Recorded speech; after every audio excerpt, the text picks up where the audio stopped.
وسارعوا إلى مغفرة من ربكم وجنة عرضها السماوات والأرض أعدت للمتقين الذين ينفقون في السراء والضراء والكاظمين الغيظ والعافين عن الناس والله يحب المحسنين. بسم الله الرحمن الرحيم. anagu wali ku sugan qabalaha waa dhilay hadda waxaan rabnaa inaan wax yar oo ka qabanno maarta codsi ay dhammaan soo gudbinayaan ummadda muslimiinta iyo dhammaan shacabweynaha dowladdeegaanka Soomaalida gaar ahaan dadka reer Raaso oo ay rabaan masaajidkan noosay noo sheegaan ayagu hadda qaybtii koobaad bilaabeen ayna iska soo gureen sidii ay masaajid lagu ooga salaada oo dhagaxa uga dhisan lahaayeen masaajid fiican hadda masaajidka jeedaan biyo ku soo daynaya roob ka maceelinayo salaadaha inay tukadaan ka dareeraan bay noqon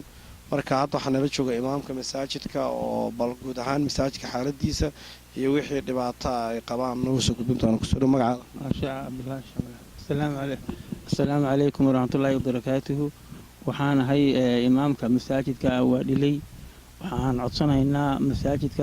iyadoo macnaha gudoomiyihii uu familhaan uga warbixiyay waxaan idinka codsanaynaa dadka islaamka ah masaajidka wada jeedaan waa masaajid maaragtay hadda magaca masaajid buu ka yahay laakiin waa daldalo tabartanadii waa seen ugu noqotay dad maaragtay hadda beeraley xoolo dhaqato ah oo aas ka tabar daran baanu nahay tabarto halkaas in la gaadhay haddana waxaanu niyad u maan iska haynay inaanu taam yeelo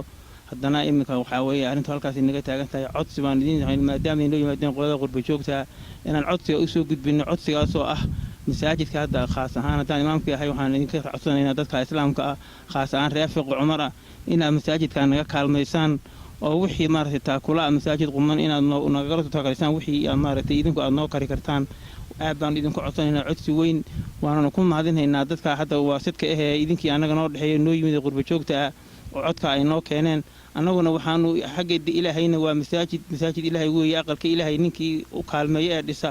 waa wax maaragtay sadaqada jaariyada la yiraahdaa ee maaragtay aan weligeed ka dhamaanaynin hadaad nagu soo kaalmeysaan maaragtay ducana waad naga helaysaan annagana oo waa caano xagga ilaahayna ajri baad ka helaysaan marka waxaan idin soo gudbinaynaa inaad naga soo kaalmeysaan masaajidkaas goorma inii qorshaysan inaad dhismaha masaajidka bilowdaan ama siyaaska aad jeexdaan waxaan noo qorshaysan ilaa muddeega hadda 3 bilood waanu wadnay hawlihiisa marka inay noo soo taam noqdo kolba ilaahay intuu nooga dhigay hal sanadan gudaheeda inaan soo dhameeyno saas aan noo qorshaysan okay marka dhulka ma halkan baad ka dhisaan mise ilaa dhul weyn baad wali haysataan oo masaajidka loogu talagalay dhul weyn oo ilaa xagga balca iyo xagga maaragtay gudubsinkaba ilaa 3 maaragtay ilaa 40 kilomitir oo isku wareega waan u haysanaayo maaragtay aan u haysanaa aan ka dhisanayna ilaa 4 kilomitir 4 kilomitir taas wuxuu ahaa imaamka masaajidkan iyo qabalahan waadhilay marka waxaan dhammaan u soo jeedinaa jaaliyada reer Fiqo Cumar inay ka qayb qaataan masaajidkan dadka reer Raaso horumar badan bay sameeyeen kaligood bay abaabuleen dhul iyo deegaan iyo wado iyo wax walba ay sameysteen laakiin dhammaan waxyaalihii ka xoog badan in tabar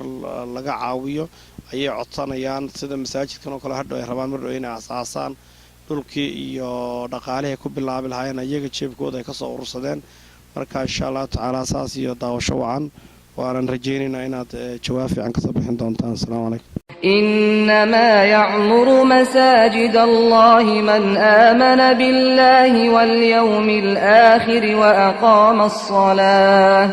وأقام الصلاة وآتى الزكاة ولم يخش إلا الله فعسى أولئك أن يكونوا من المهتدين.